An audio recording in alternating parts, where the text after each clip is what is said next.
Danas smo se svi ovdje okupili obilježiti jedan praznik knjige koji se zove Mjesec knjige. Ćemo vidjeti što su čitali 4. razredi jer su sudjelovali u jednom projektu poticanja čitanja koji se zove Ljubav za početnike. Napravili smo malu anketu tko što voli čitati. 4. A, Petra i B, Lucija.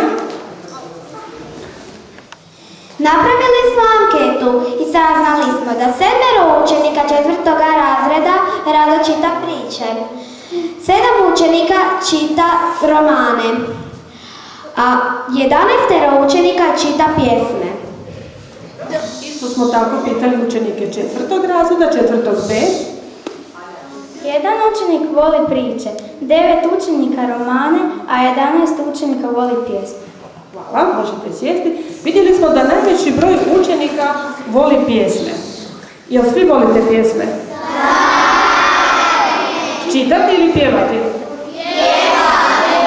A mi smo čitali. Mi smo čitali pjesme i to smo čitali pjesme iz ove 4 knjige. Neke možda poznajete. Ova se zove Ljubav za početnike, Zvonimira Baloga. Ova se čita Miševi i mačke na glavačke, Luke Panjeka. A ove knjige su možda malo pjesme, ozbiljnije pjesme, Srebrne svirale Dragutina Tadijanovića i Tišina Dobriše Cesarića. Je vam Cesarić poznat? Da! Ko je Cesarić? Ko je Cesarić? Pjesnik po kojemu je nazvana naša škola. Bravo, i mi smo onda svi Cesarići. Evo pljesak za sve Cesariće danas. 4. razred i kad god se vidimo i čitamo te pjesme, pjevamo jedan krasan moto.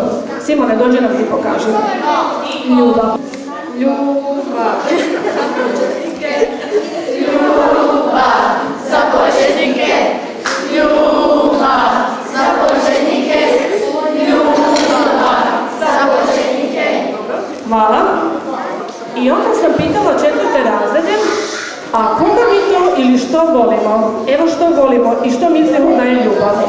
4. A, tko će nam objasniti što mi to sve volimo ili koga volimo? I 4. B. Maja i 4. B, tko će nam? Dobro. Evo Maju, dođi malo bliže. Reci učenicima što ste odlučili u vašem razredu i što mislite da ćete čitati ovim pjesmama o ljubavi. Pa saznali smo da ljubav može biti prema u školi, učiteljici. Ako je prema školi i prema učiteljici, odmah pljesak. Pljesak.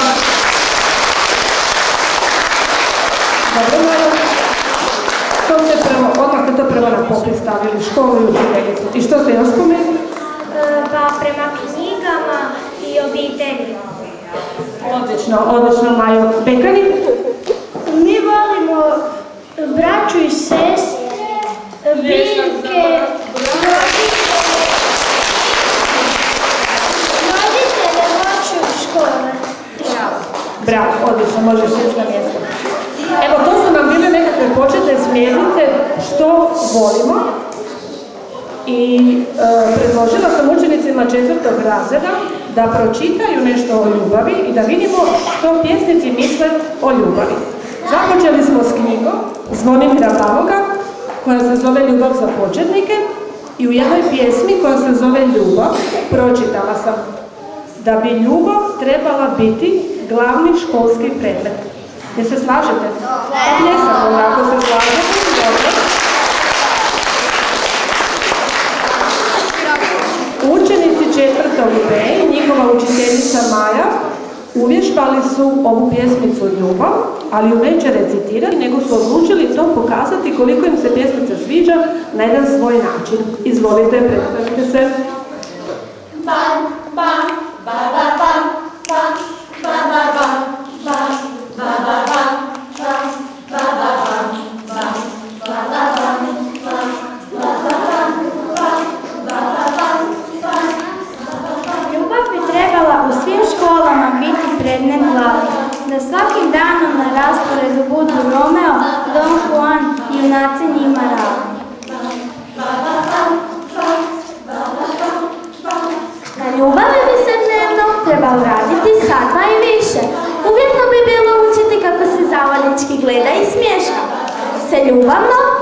piše. Trebalo bi klincima podati znanja kako se o ljubavi sanja, kako izvesti takove fore da dečki za curama pomahnitaju, da cure za dečkima ponore. Treba savladati gradivo, kako pred gospođicama na koljena padati, naučiti dečke kako da im se nameću, kako otopiti led njihove ravnodušnosti, kako ih zavrtjeti pameću. Na prvom mjestu treba učiti u školi kako se ljubi, kako se voli, kako se poljubav djevojčici daje. Kako da radost što dulje traje. Kako da se dvoje ujedno složi, kako da se san sa snom doži.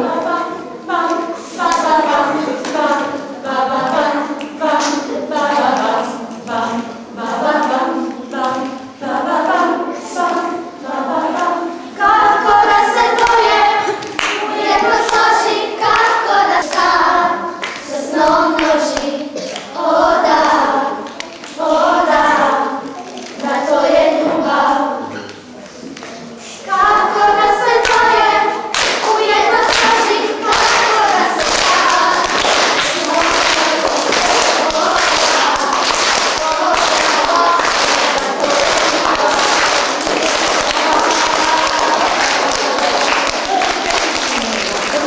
vidjeti kako je prošao u pjesmici njihov prvi ljubavni sastanak Zvonimira Baloga. Nastupaju dečki iz 4. B razreda.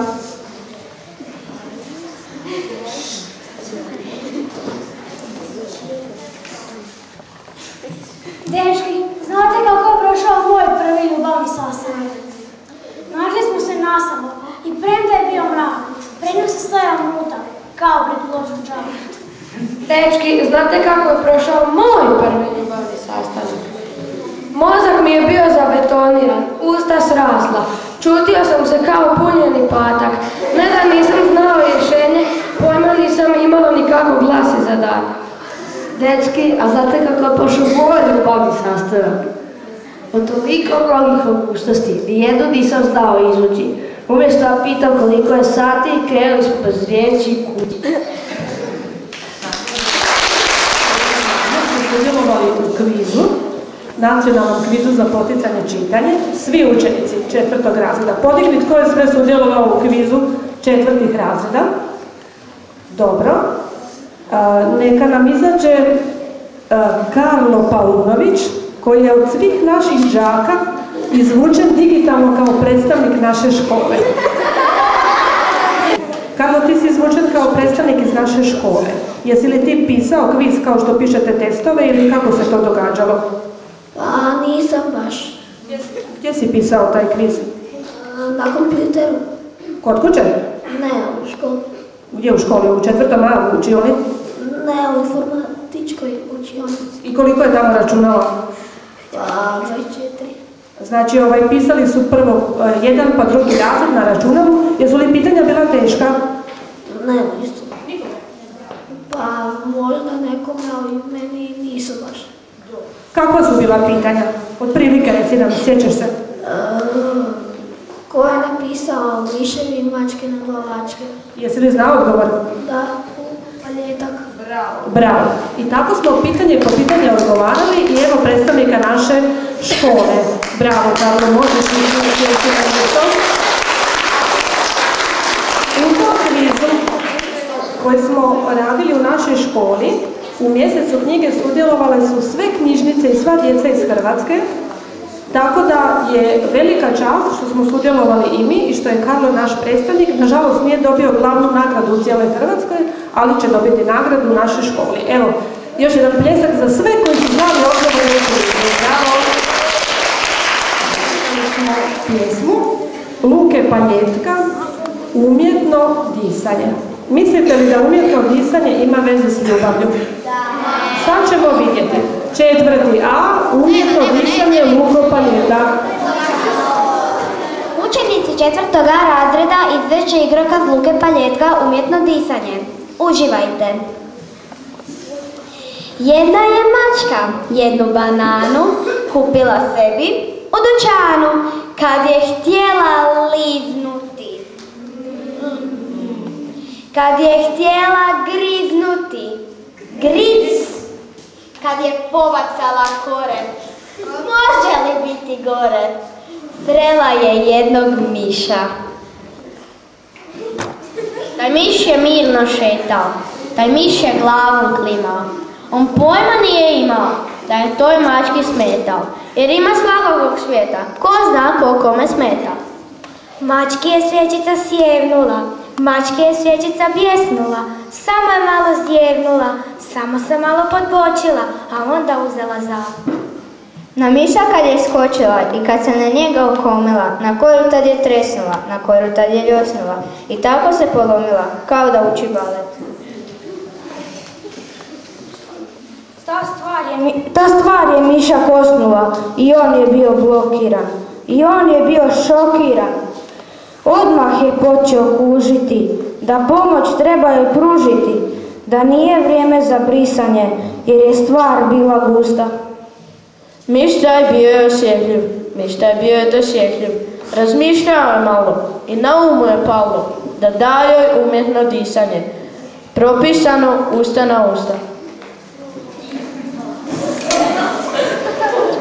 Udahnuo je duboko, zažmirio na oko, zatim je počeo puhati, zatim je počeo duhati, puniti mačku kao galon, puniti mačku kao balon, šištati, pištati,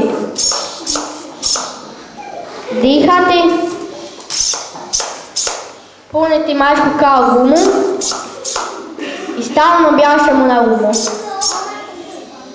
Da mačku treba dobro stresti, da mačku treba privesti svijesti.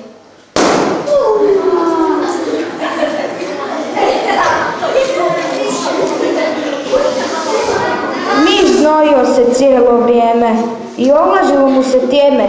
Znoj stalno mu je kapao, znoj stalno mu je curio i miš se sav iznurio i jadan skoro skapao. Mačka je bila strašno blijeda, mačka je bila kao kreda i ležala je kao krpa i ležala je kao hrpa i vidjela je zvijezde sitne i mislila da je to cmoka, nekakav mačak lijepog oka, nekakav mačak dugog repa i mislila da pleše lijepa u svojoj dugoj haljini maksi.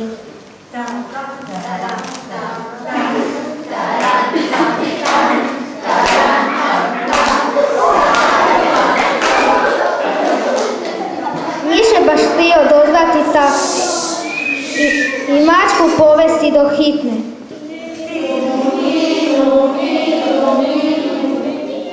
Jer to su bile stvari bitne u teoriji i u praksi. Mačka je oči tad otvorila i tihim glasom progovorila. Jesi li to ti, o dragi Saša? Molim šampanac, evo ti čaša.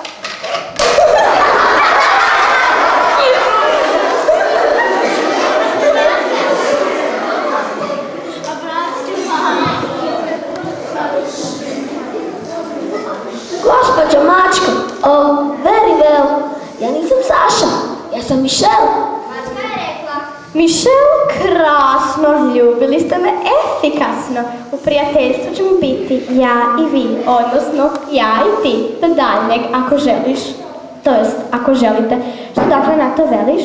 Zapravo, što dakle na to velite? Smješkala se kao prije, a Miša nikad bilo nije. Mačka se začudila tome. Sutra je jedno pismo plavo U sandučiću našla svome. Nadam se da ste sada zbrali. Puno pozdrava, lijepi šalje, vaš Mišel i tako dalje. Datum i pečat i vlastonožni potpis. Mišel. O ne!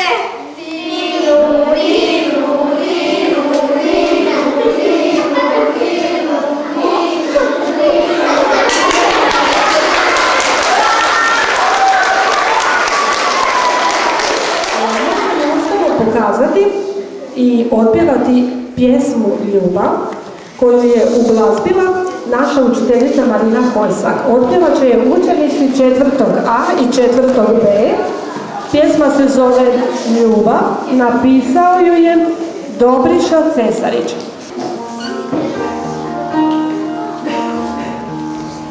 Naše ljubavi i sreće, kad zvijezde su večeras veće, a šuča dopire iz grada, nije to pjesma vodopada, a šuča dopire iz grada, nije to pjesma vodopada. To je polet u visinu, srca nam zamiru i ginu. U ljubavi bi s tobom draga, ne sad ti htio ja bez traga. U ljubavi bi s tobom draga, ne sad ti htio ja bez traga. Bravo, pljesak za ljubav. Ovime bismo pokazali sve što smo radili tijekom mjeseca knjige u projektu Ljubav za početnike. Nadam se da su učenici 4. A i B razreda bili zadovoljni. Zahvaljujem na pomoći učiteljicama njihovim, učiteljicama koje su se odazvali suradnji i na današnjem vašem susretu. Nadamo se da ćete i vi čitati ove pjesme, a možete ih posuditi kod nas u knjižnici. I za kraj, zajednički pozdrav koji smo danas naučili, Ljubav za početnike. Svi Ljubav za početnike, ljubav za početnike, ljubav za početnike, ljubav za početnike, glasni. ljubav za početnike, ljubav za početnike, ljubav za početnike, ljubav za početnike. Hvala, time smo završili naš današnji susret. Doviđenja.